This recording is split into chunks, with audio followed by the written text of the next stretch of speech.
ನಮಸ್ಕಾರ ವೀಕ್ಷಕರೇ, ವಿಶ್ವವಾಣಿ ಟಿವಿಗೆ ಸ್ವಾಗತ. ನಾನು ಚಿದಾನಂದ್ ರುದ್ರಾಪುರ್ಮಾರ್.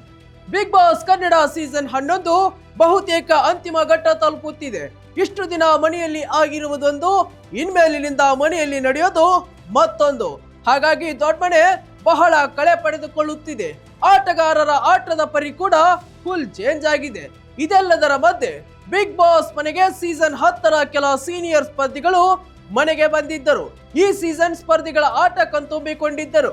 ಆದರೆ ಬಿಗ್ ಮನೆಯಿಂದ ಆಚೆ ಹೋಗುವಾಗ ಸೀನಿಯರ್ ಸ್ಪರ್ಧಿ ನಮ್ರತಾ ಮನೆ ಮಂದಿಗೆ ಒಂದು ರಿಕ್ವೆಸ್ಟ್ ಮಾಡಿಕೊಂಡಿದ್ದಾರೆ.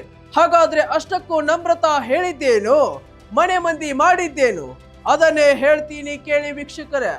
ಸೀಸನ್ 10ರ ಸ್ಪರ್ಧಿಗಳಾದ ನಮ್ರತಾ, ಕಾರ್ತಿಕ್, ಡ್ರೋನ್ ಪ್ರತಾಪ್, ವರ್ತೂರ್ ಸಂತೋಷ್, ತುಕಾಲಿ ಸಂತೋಷ್, ತನಿಖಾ ಕುಪ್ಪಂಡ ದೊಡ್ಡ ಮನೆಗೆ ಅತಿಥಿಗಳಾಗಿ ಬಂದಿದ್ದಾರೆ. ಬಂದು ನಾಮಿನೇಷನ್ ಪ್ರಕ್ರಿಯೆ ನಡೆಸಿಕೊಟ್ಟಿದ್ದಾರೆ. ಸ್ಪರ್ಧಿಗಳಿಗೆ ನಾಮಿನೇಟ್ ಅಧಿಕಾರ ನೀಡಿ ಅವರುಗಳಿಂದ ನಾಮಿನೇಷನ್ ಪ್ರಕ್ರಿಯೆಯನ್ನ ಇವರು ಮಾಡಿದ್ದಾರೆ.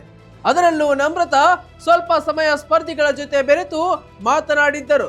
ನಾಮಿನೇಷನ್ ಪ್ರಕ್ರಿಯೆ ಮುಂದಾಳತ್ವ ತೆಗೆದುಕೊಂಡಿದ್ದರು. ಮನೆಯಿಂದ ಹೊರಗಡೆ ಹೋಗುವಾಗ ಮನೆ ಮಂದಿ ಬಳಿ ಮನವಿಯೊಂದನ್ನ ಮಾಡಿದರು. ನೀವೆಲ್ಲರೂ ಚೆನ್ನಾಗಿ ಆಟ ಆಡುತ್ತಿದ್ದೀರಿ, ದಯವಿಟ್ಟು ಮನರಂಜನೆ ಕೊಡಿ ಎಂದು ವಿನಂತಿ ಮಾಡಿಕೊಂಡಿದ್ದಾರೆ. ಮಂಜು ಅವರ ಬಳಿ ಬಂದ ನಮ್ರತಾ, ನಾನು ನಿಮ್ಮ ನಟನೆಗೆ ದೊಡ್ಡ ಅಭಿಮಾನಿ ಎಂದಿದ್ದಾರೆ. ಮನೆಯ ಎಲ್ಲ ಪ್ರಕ್ರಿಯೆ ಮುಗಿಸಿ ನಮ್ರತಾ ಬಿಗ್ ಬಾಸ್ ಮನೆಯಿಂದ ಹೊರ ಹೋಗುತ್ತಿದ್ದರು.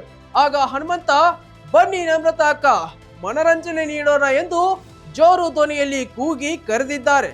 ಇದಕ್ಕೆ ಕೆಲ ಸ್ಪರ್ಧಿಗಳು ಕೂಡ ಧ್ವನಿಗೂಡಿಸಿದ್ದಾರೆ. ಆದರೆ ನಮ್ರತಾ ಈ ರೀತಿ ವಿನಂತಿ ಮಾಡಿಕೊಂಡಿರುವುದು ಅನೇಕರಿಗೆ ಕುತೂಹಲ ಮೂಡಿಸಿದೆ. ವೀಕ್ಷಕರೇ, ಇದಾಗಿತ್ತು ಇವತ್ತಿನ ಸ್ಪೆಷಲ್ ಸ್ಟೋರಿ.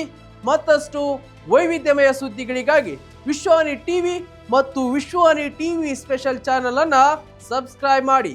ನಮಸ್ಕಾರ.